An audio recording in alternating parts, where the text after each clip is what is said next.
قابل احترام بھائیوں دوستو،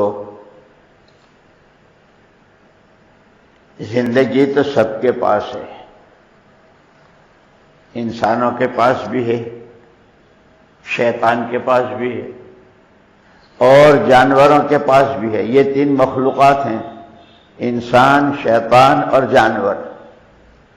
ان تینوں کے پاس زندگی ہے۔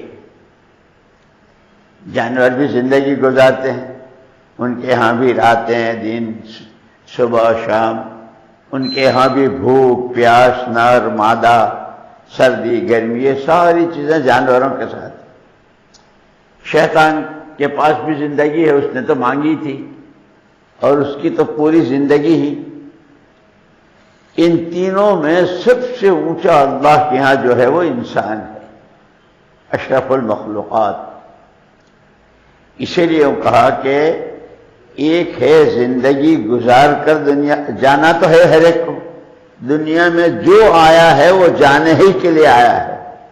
اسی لیے امام غزالی رحمۃ اللہ علیہ نے تو یہاں تک لکھا ہے کہ بچہ جب پیدا ہوتا ہے تو گھروں میں خوشیاں منائی جاتی ہے اور مٹھائیاں تقسیم ہوتی ہے اور کیا کیا ہوتا ہے، حالانکہ اس بچے کا آخرت کا سفر اسی دن شروع ہو گیا۔ اب کہتے ہیں 10 مہینے کا ہو گیا، 10 سال کا ہو گیا، 20 سال کا ہو گیا، کہ وہ اتنے سال آخرت کے قریب ہو گیا موت۔ تو اصل تو جو آیا ہے جانے ہی کے لیے آیا ہے۔ اب اس میں علماء یوں کہتے ہیں کہ یہ جو زندگی ہے، ایک ہے زندگی گزارنا اور ایک ہے زندگی بنانا۔ جہاں تک گزارنے کا مسئلہ ہے اس میں تو ساری مخلوقات برابر کی شریک ہے، کیا انسان اور کیا جانور۔ سب کے یہاں راتیں، سب کے یہاں ہفتے، سب کے یہاں مہینے، سب کے یہاں پیدا ہونا، سب کے یہاں مرنا، یہ تو سب ہوتا ہے۔ انسان جس کو اشرف المخلوقات اور جس کو اللہ نے اپنا خلیفہ بنایا، اور ہمارے آپ کے لیے تو نور علی نور، سونے پر سہاگا محمد الرسول اللہ صلی اللہ علیہ وسلم کی امت میں پیدا کیا۔ حضرت موسیٰ علیہ الصلوۃ والتسلیم کے سامنے جب اس امت کا تذکرہ آیا تو حضرت موسیٰ علیہ السلام نے اللہ پاک سے یہ امت مانگی تھی، یہ مجھے دے دی۔ اللہ پاک نے فرمایا نہیں، یہ تو نبی آخر الزمان محمد الرسول اللہ صلی اللہ علیہ وسلم، اس امت کے فضائل اور اس کی خوبیاں، یہاں تک کہ حضرت موسیٰ علیہ السلام نے یہ تمنا کی کہ اللہ پاک اگر مجھے امت نہیں دیتے تو کم سے کم مجھے اس امت میں سے بنا دیجئے۔ انہیں معمولی بات نہیں ہے، اتنا بڑا پیغمبر امتی ہونا چاہتا ہے، لیکن بہت سی چیزیں چونکہ ہم لوگ جانتے ہی نہیں، ہم سیکھتے ہی نہیں، ہم پڑھتے بھی نہیں، ہم تو چیزوں ہی کا بھاؤ جانتے ہیں، یہ کپڑا نہیں، یہ فلانا نہیں، یہ نہیں وہ نہیں، بس اسی میں رات دن گزار دیتے ہیں۔ اس لیے میں نے ابھی جمعے کو کہا تھا کہ شریعت نے ہر چیز کی لیمٹ بتائی ہے، کمانے کو منع نہیں کیا، لیکن کمانا کتنا، کیسا، کھانے کو منع نہیں کیا لیکن کھانا کتنا، کیسا ہے، ہر چیز کی۔ اور اسی لیے وہ میں نے واقعہ بیان کیا تھا کہ حضرت موسیٰ علیہ السلام اور ان کے ساتھی جا رہے تھے، ایک جگہ ٹھہرنا تھا، نہیں ٹھہرے، آگے نکل گئے، تو آگے جا کے کہا کہ بھئی ہم تو تھک گئے، کہاں ہے وہ کھانا؟ کہ وہ تو مچھلی تو سمندر میں چلی گئی، شیطان نے بھلا دیا۔ اس پر علماء نے لکھا ہے کہ زندگی کے جس شعبے میں وہ عقیدہ ہو، عبادت ہو، اخلاق و عادات ہو، شادیاں ہو اور غم و خوشی ہو، اندھیرا اجالا ہو، ہر چیز میں شریعت نے ایک حد بتائی ہے۔ حضرت موسیٰ علیہ السلام کا تھکنا جہاں ٹھہرنا تھا اس سے آگے نکل گئے، اس لیے تھک گئے۔ اس پر علماء نے کہا کہ کھانے کمانے میں، پہننے اوڑھنے میں، جینے مرنے میں جہاں بھی شریعت کی حد سے آگے نکل جاؤ گے پریشانیوں کا سامان ہوگا۔ یہ جو اس وقت ساری دنیا پریشان ہے، پریشانی کہیں سے نہیں آتی، اور سکھ اور اطمینان اس کا تعلق سیدھا اللہ کی ذات سے ہے، وہیں سے آتی۔ اور اس کے یہاں ایک ہی ضابطہ ہے، اس کے یہاں کالا گورا مالدار غریب چھوٹا بڑا یہ بیاتری اور یہ وہ خاندان اور یہ چنی اور چنا یہ کچھ نہیں ہے. جو سچی بندگی کے ساتھ حکموں والی زندگی کے ساتھ محمد الرسول اللہ صلی اللہ علیہ وسلم کی تابعداری کے ساتھ چلتا ہے کھائے گا کمائے گا. صحابہ کی کیسے کتنی اولادیں ان کی اولاد. حضرت مغیرہ بن شعبہ رضی اللہ تعالیٰ عنہ ایک مرتبہ ایک جماعت آئی. کہاں کی؟ وہ بنو ثقیف جہاں حضور اکرم صلی اللہ علیہ وسلم طائف میں تشریف لے گئے تھے اور جس قبیلے کے لوگوں نے بچے آپ کے پیچھے لگا دیے تھے اور آپ کو پریشان کیا تھا. اللہ محنت کا نتیجہ اللہ لاتے ہیں. ہمارے ذمہ محنت کیا حضور کی محنت طائف میں, لیکن کیسے کیا؟ وہی دن اللہ نے دکھایا. حضرت مغیرہ بن شعبہ رضی اللہ تعالیٰ عنہ مدینے میں باہر اپنے جانور چرا رہے تھے تو دھول اڑتی ہوئی دیکھی. تھوڑی دیر میں جب غبار بیٹھ گیا تو کچھ چہرے نظر آئے تھے, بھاگے ہوئے آئے. بھائی تم کو لوگ کون ہو, کہاں سے آئے؟ انہوں نے کہا کہ ہم تو طائف سے آئے ہیں. تو طائف کے کون سے خاندان کے ہو؟ کہ ہم بنو ثقیف ہیں. بنو ثقیف چونکہ حضور وہیں تشریف لے گئے تھے. تو کہاں جا رہے ہو؟ کہ ہم محمد الرسول اللہ صلی اللہ علیہ وسلم کے بارگاہ میں کلمہ پڑھنے ہیں. یہ قبیلہ حضرت مغیرہ بن شعبہ رضی اللہ تعالیٰ عنہ تو اپنا سارا کاروبار بھول گئے اور ہانپتے کانپتے مارے خوشی. راستے میں حضرت صدیقہ اکبر رضی اللہ تعالیٰ عنہ ملے. بھائی مغیرہ خیریت تو ہے کیا؟ ارے آج مت پوچھو, آج کی خوشی کا دن مت پوچھو. کیا ہوا؟ کوئی لڑکے کی بات کرتے ہو. 100 تو دفن کر چکا ہوں اور 120 موجود ہیں. کتنے؟ تم مت گھبرانا. 2 یا 3 بس والے. ہاں 2 یا 3 بس. 220 بچے تھے, کاروبار بھی تھا. لیکن کہ اصل ہماری خوشی اللہ جس میں خوش اور اللہ کے رسول جس خوش. یہ خوشخبری سنانے کہ وہ بنو ثقیف جہاں آپ تشریف لے گئے تھے جنہوں نے آپ کے ساتھ یہ کیا تھا, لیکن اللہ آج ان کو لایا اس میں. اس لیے ہم کہتے ہیں دین کی محنت. حضور اکرم صلی اللہ علیہ وسلم دین اور دین کی محنت میراث میں دے کر گئے ہیں اس امت کے بچے بچے. جو جتنا یہ سارا دین اللہ نے یہ ہماری زندگیوں میں آوے. یہ اللہ کا بہت خصوصی کرم. یہ کبھی 10 دن محرم, کبھی عاشورہ دیتے ہیں, کبھی یہ بقرعید کے 10 دن. یہ کیا ہے؟ یہ اللہ کی خصوصی رحمتوں کے. اب عرفات کا دن جو ختم ہوا, اللہ کی کیسی رحمتیں, کتنا دینا چاہتے ہیں. ان کو تو دیتے ہی ہیں, وہ جس کے لیے مانگے ان کو بھی دیتے ہیں. ایسے ہی یہ بقرعید, یہ ملت ابیکم ابراہیم. صحابہ نے پوچھا تھا حضور اکرم صلی اللہ علیہ وسلم سے کہ اللہ کے رسول یہ قربانی کیا ہے, پھر اس پر ہم کو کیا ملے گا؟ صحابہ کی خاص بات کہ ہم جو عمل کریں اس عمل پر ہم کو ملے گا کیا. جیسے ہم رات دن دیکھتے ہیں نا, بھائی میں مارکیٹ میں بیٹھا ہوں, مارکیٹ سے مجھے ملے گا کیا؟ دکان لگائی ہے, دکان سے مجھے ملے گا کیا؟ میں نوکری کرتا ہوں, ملے گا کیا؟ ہمارے تو سامنے یہی ہے تھوڑا سا اعلم انما الحیات الدنیا, جو آیت میں نے پڑھی نا قرآن کی شروع کی, یہی کھیل تماشا لینا دینا اور کھا لیا پی لیا اور مر گئے. نہیں, ایک ہے زندگی گزارنا اور ایک ہے زندگی بنانا. اسی لیے بنی ہوئی زندگی کا کامل مکمل نمونہ محمد الرسول اللہ صلی اللہ علیہ وسلم. آپ بھی انسانوں میں سے تھے. انما انا بشر مثلکم, آپ نے قرآن میں ہے, سورہ کہف میں ہے, میں بھی تمہارے. لیکن بشریت کے ساتھ عبدیت کے بندے کیسے ہیں؟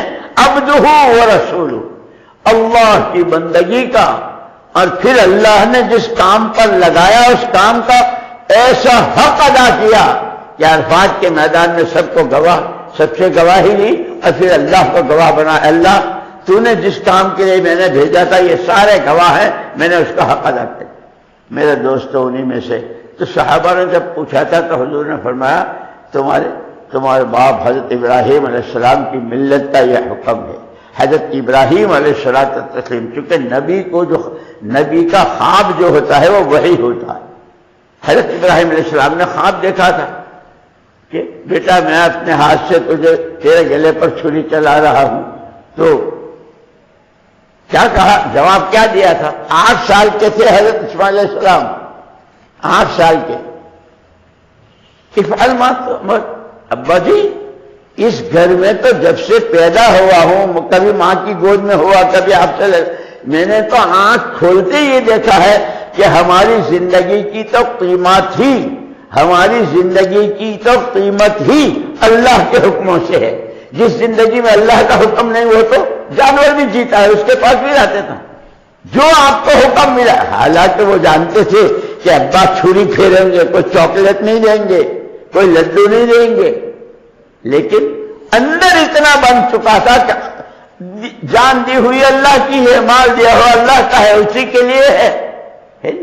میرے دوستو، امت اس سبق کو اتنا بھولی کہ ہر چیز کے لیے وقت بھی ہے، ہر چیز کے لیے پیسہ بھی ہے، ہر چیز کے لیے ساری عقل سمجھ بھی ہے، نہیں ہے تو اللہ کے دین کے لیے، اللہ رسول کے لیے۔ ہمیں تو اللہ معاف فرمائے، ہر پیر کو اور ہر جمعرات کو پوری امت کے اعمال نامے جاتے ہیں حضور پاک صلی اللہ علیہ وسلم کے پاس۔ ابھی ایک آدمی نے خواب دیکھا تھا، وہ خواب میں کھڑا ہے حضور پاک صلی اللہ علیہ وسلم کے روضے اقصی پر، وہاں معاذ شریف پر صلاۃ و سلام پڑھ رہا ہے خواب میں، اور دعا کی درخواست کر رہا، اللہ کے رسول امت بہت پریشان ہے، دعا فرمائیے۔ یہ دعا کی درخواست کر، اسی میں خواب کے درمیان دیکھا کہ ایک نوجوان جا رہا تھا اور اس نے جانگیا پہنا تھا۔ حضور اکرم صلی اللہ علیہ وسلم نے خواب میں اس آدمی سے کہا، ان کے لیے دعا کروں، ان کے لیے؟ مکے کے کافروں نے تو مجھے مکے کی زندگی میں ستایا، یہ تو ہر پیر جمعرات کو جو میرے پاس ان کے آتے ہیں، یہ تو مجھے قبر میں بھی چین سے نہیں رہنے دیتے۔ اب ہم میں سے ہر ایک اپنی 24 گھنٹے کی زندگی کو دیکھے، میرے گھر میں شریعت سنت کتنی ہے، کھانے میں، کمانے میں، کپڑوں میں، شادیوں میں، لینے میں، دینے میں۔ تو اللہ نے کرم کیا ہے، وہ حضور کا صدقہ ہے، حضور کا طفیل ہے۔ میں کل پڑھ رہا تھا کہ وہ تقویل الوسیلۃ وجاہد، کہ اللہ سے وسیلہ حضور اکرم صلی اللہ علیہ وسلم کے وسیلے سے دعا کرنا، آپ کے طفیل دعا کرنا۔ اور عجیب اس میں تو ایک دعا تو عجیب ملی، ایک صحابی آئے حضور کے پاس، نابینا تھے، اللہ کے رسول تو حضور نے فرمایا کہ دعا کر دوں یا تو اس یہ جو اللہ کی طرف سے تیری معذوری ہے اس پر صبر کرے گا؟ حضور انہوں نے کہا، اللہ کے رسول دعا کر دیجئے۔ آپ نے فرمایا، جا مسجد میں اچھی طرح وضو کر، 2 رکعت پڑھ اور یہ دعا بتائیے، اللہم انی اسألک واتوجہ الیک بمحمد النبی الرحمہ، پوری کہ اللہ پاک میں تجھ سے محمد الرسول اللہ صلی اللہ علیہ وسلم کے وسیلے سے مانگتا ہوں میری یہ ضرورت پوری ہو جائے۔ اور پھر اس میں اخیر میں اللہم فشفع، یوں کہ اسی وقت آنکھوں میں روشنی آ گئی۔ صحابہ کے پاس گئے، ارے تم تو کہ مجھے تو اللہ کے رسول نے، ہمیں تو حضور یہ سارا سب کچھ دے گئے ہیں، لیکن ہم سوائے ٹھیکرے چتھڑے لیتھڑے اس کے علاوہ کسی کو جانتے ہی نہیں۔ اللہ ہماری آنکھیں کھول دے اور ہمیں سچی سمجھ نصیب فرماوے، اور ہم جس وقت کا جو حکم ہو۔ اب یہ ایام مبارکہ، یہ ایام تشریق بھی کہلاتے ہیں جس میں ہم تکبیر پڑھتے ہیں، اور یہ قربانیوں کے دن بھی ہیں۔ جانور کہ ہر بال پر، حضور سے پوچھا تھا صحابہ نے، اللہ کے رسول ہمیں کیا ملے گا؟ تمہارے ہر بال پر ایک نیکی، جانور کے ہر بال پر ایک نیکی۔ اور ایک موقع پر آپ نے فرمایا، سمنوا ضحایاکم فإنہا علی الصراط مطایاکم، اپنی قربانی کے جانور کو اچھا موٹا تگڑا بناؤ، کیوں کہ پل صراط پر یہ تمہاری سواری ہوگی۔ اس لیے پل صراط سے تو وَإِن مِّنكُمْ إِلَّا وَارِدُهَا كَانَ عَلَىٰ رَبِّكَ حَتْمًا مَّقْضِيًّا، جس پل صراط سے ہر ایک کو گزرنا ہے۔ اسی لیے ایک مرتبہ ہم وہاں انڈونیشیا میں تھے تو بیان ہو رہا تھا. میں نے کہا اس وقت دنیا والے کہتے ہیں، فلاں ملک والے کہتے ہیں ہم کو اپنے ملک میں انویسٹمنٹ کرنے دو، ہم پل بنا دیں گے، ہم ایئرپورٹ بنا دیں گے، ہم یہ میں نے اس وقت کو اللہ کی طرف سے بات آ گئی. میں نے کہا ان سے کہو کہ تم یہ بناؤ، یہ تو ضرورتیں ہیں، ہم اس کا انکار نہیں کرتے، ایئرپورٹ بھی اور سڑکیں بھی اور یہ بھی ساری ضرورتیں ہیں انسانوں کی. ان کا اصل تو ہمارے پاس وہ ہے جس میں وہ فضائل نماز میں ہے نا، جو 5 نمازوں کا اہتمام کرے گا اس کے لیے پل صراط پر سے گزرنا آسان ہو جائے گا، اور کوئی تو ہوا کی طرح گزر جائے گا. کیونکہ ہمیں محنت کرنے دو تاکہ 100% امت میں نماز زندہ ہو جائے جو ہر ایک اس سے گزر جائے، اور اس امت کے ذریعے خدا کی مخلوق کو بھی یہ مل جائے تاکہ وہ جانا تو ہر ایک کو ہے، وَإِن مِّنكُمْ إِلَّا وَارِدُهَا، ہر ایک کو گزرنا ہے. میرے دوستو، اللہ ہمیں زندگی کی قیمت سمجھاوے، اور یہ زندگی صرف گزار کر نہیں جانا ہے، بنانا جانا ہے. اب بنی ہوئی زندگی کا پکا نمونہ حضور پاک صلی اللہ علیہ وسلم کا ہے. اسی لیے قیامت میں ہر ایک کی کارگزاری اور ہر ایک کی جو پوچھ ہوگی حضور کے نمونے پر، کس کی سوچ، کس کا عمل، کس کے اخلاق، کس کی عادات، کس کے گھر کی شادی، کس کا کمانا، کس کا کھانا، کس کا اندھیرا، کس کا اجالا، حضور پاک صلی اللہ علیہ وسلم کے نمونے کے قریب کتنا ہے. جتنا اس نمونے کے قریب ہوگا اتنا اس کا بھاؤ اللہ دیں گے. جس کی زندگی حضور سے ہٹی ہوئی ہوگی، جتنا چاہے اپنا کوئی ان کی پرسنالٹی اور ان کا خاندان، یہ لمبی ناک والے اور گورے رنگ والے، وہاں کوئی نہیں چلے گا. وہاں تو اعمال اور حضور کا نمونہ. یہ سارے ایام مبارکہ اسی کے ہیں. اسی لیے ابھی خطبے میں جو پڑھا گیا جمعے کے دن، جن پر قربانی فرض ہے اور وہ قربانی نہ کرے تو وہ تو حضور نے فرمایا وہ ہماری جامع ہی نہ آئے. جن کے اوپر اسی لیے دین سیکھنا ہے. ابھی رات کو ہمارے گھر میں تعلیم ہو رہی تھی، زکوٰۃ کے بارے میں مولوی صاحب پڑھ رہے تھے. زکوٰۃ کیسا رکن ہے اسلام کا؟ کلمہ، نماز، روزہ، زکوٰۃ اور حج، یہ 5 ہے، اسی پر سارا اسلام ہے. لوگ یہ مالدار اور قسم کے بہت سارے لاکھوں کی زکوٰۃ بنتی ہے، لیکن کچھ غریبوں کو دے دیا، کچھ رشتے داروں کو دے دیا تو وہ اسی حساب میں گن لیتے ہیں کہ ہم نے زکوٰۃ. ایسے نہیں ہوتی. لیکن جب یہ محنت، دعوت کی محنت جب صحیح ہوتی ہے، امریکہ میں 4 مہینے لگانے کے بعد ایک آدمی گیا تو اس نے 2 چیزیں کی. 18 سال کی نماز اس کے ذمہ تھی، اس نے بیچارے نماز نہیں پڑھی تھی کبھی. اس کو کہا کہ نماز کتنا بڑا فرض ہے، اور جو اس نے نماز نہیں پڑھی اس نے تو دین ہی ختم کر دیا. 18 سال کی نماز بھی اس نے ادا کی اور 18 سال کی زکوٰۃ بھی اس نے ادا کی امریکہ میں. ہم صورت میں ہیں، کتنے مدرسے، کتنے علماء، کیسے عورتوں کے زیورات کی زکوٰۃ کون دیتا ہے؟ اپنے مال کی زکوٰۃ حساب پاڑی کے ساتھ کون دیتا ہے؟ اور یہ بھی مجھے یاد آیا ایک مرتبہ یہاں بمبئی میں، وہ جو جن کا وہ سارا کاروبار وغیرہ ان کا ایک وہ تھا، تو کارخانے میں آگ لگ گئی تو وہ سارے بھائی بیٹھے اور ان کا کہ بھائی پہلے حساب دیکھو اس سال کی زکوٰۃ ادا ہوئی ہے کہ نہیں. اس سے تھوڑا سا کچھ 19-20 کا فرق تھا. ان کا کہ یہ طے ہے جس مال کی زکوٰۃ ادا کی جاتی ہے اس کی اللہ حفاظت کرتے ہیں. یہ ہماری وجہ سے ہی لگا. خدا کرے ہماری آنکھیں کھلے. یہ اب قربانیوں کے دن ہے، اس کو بھی یہ تکبیرات، اللہ کی بڑائی، یہ معمولی ہے. اللہ کی بڑائی کی کوئی حد ہے؟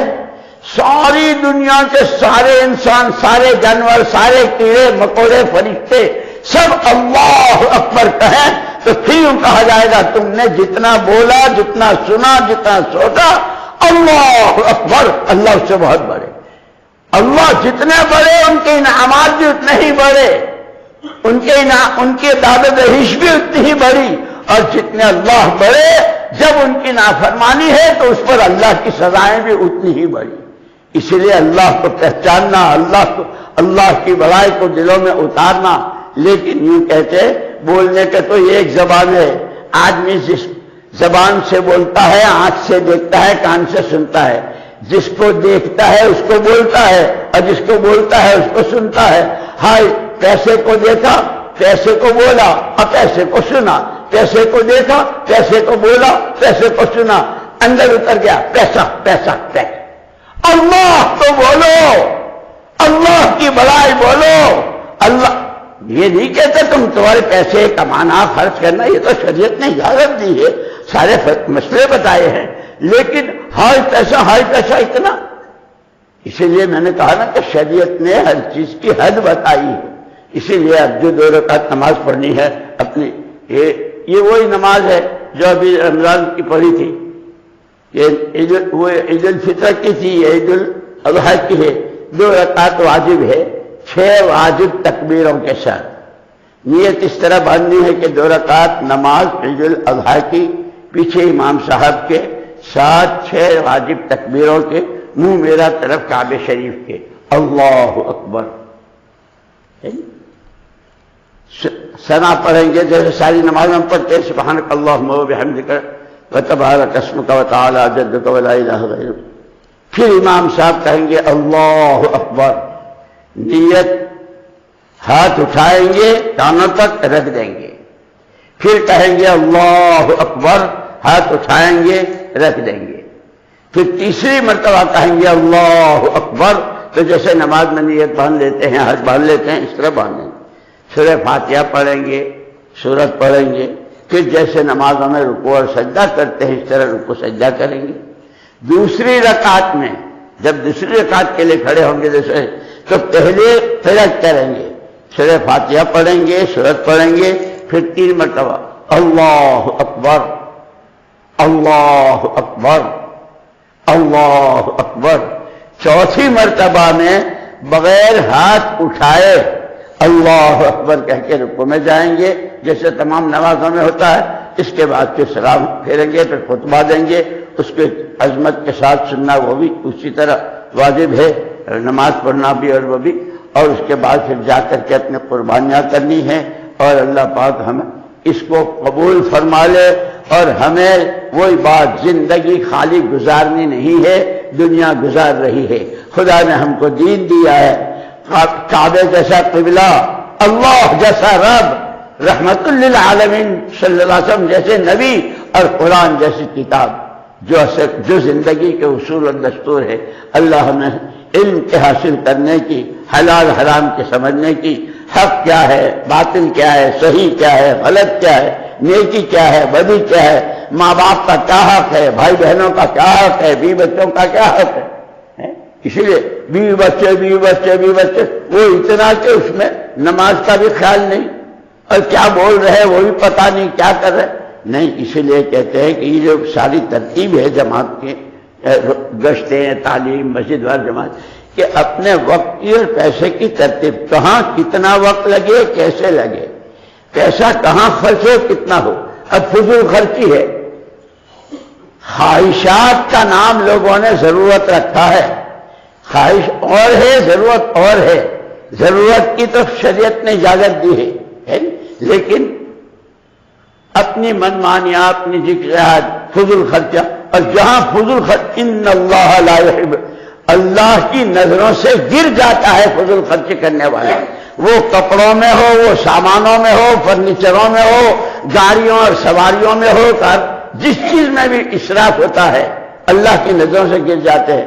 اللہ ہم کو صحیح سمجھ نصیب فرماوے، شریعت سیکھنے کی اور شریعت عمل کی، اور پھر اس کو لے کر عالم کی 4 سمتوں میں اللہ رسول کا پیغام پہنچانے کی سعادت نصیب فرما دے۔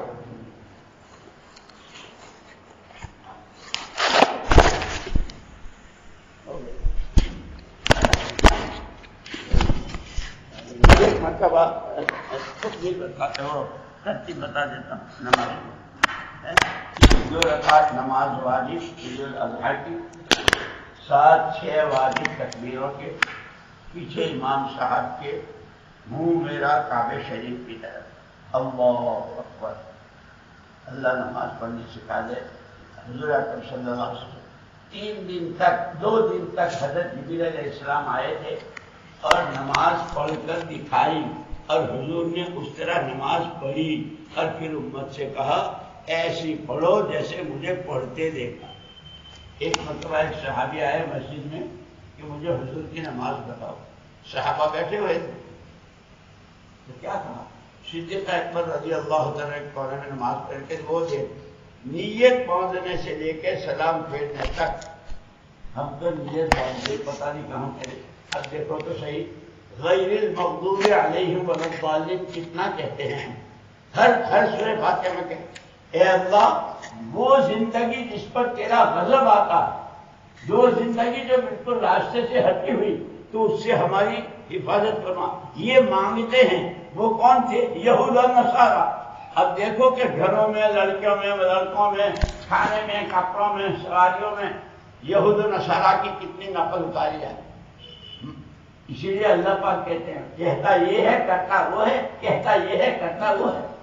میں نے کہا کہ پہلے 2 رکعت نماز واجب عید الاضحیٰ کی 6 تکبیروں کے ساتھ اللہ اکبر نیت باندھیں گے، ثنا پڑھیں گے، اس کے بعد اللہ اکبر ہاتھ چھوڑ دیں گے، پھر اللہ اکبر ہاتھ چھوڑ دیں گے، پھر تیسرے مرتبہ اللہ اکبر نیت باندھ لیں گے، سورہ فاتحہ سورہ پڑھیں گے، اس کو دھیان سے سنیں گے. اس کے بعد دوسری رکعت ہوئے رکوع سجدہ جیسے آج نمازوں میں. دوسری نماز میں پہلے امام قرات کریں گے، سورہ فاتحہ سورت پڑھیں گے، پھر 3 مرتبہ اللہ اکبر اللہ اکبر اللہ اکبر. تو چوتھی مرتبہ جب اللہ اکبر کہیں گے تو بغیر ہاتھ اٹھائے سیدھے رکوع میں جائیں گے. پھر جیسی ساری نمازوں کی طرح نماز پڑھیں گے. اس کے بعد پھر خطبہ ہوگا، اس کو دھیان سے سنیں اور اللہ کا شکر ادا کریں کہ اللہ پاک نے ہم کو یہ نعمت دی ہے. اللہ اس نعمت کی قدر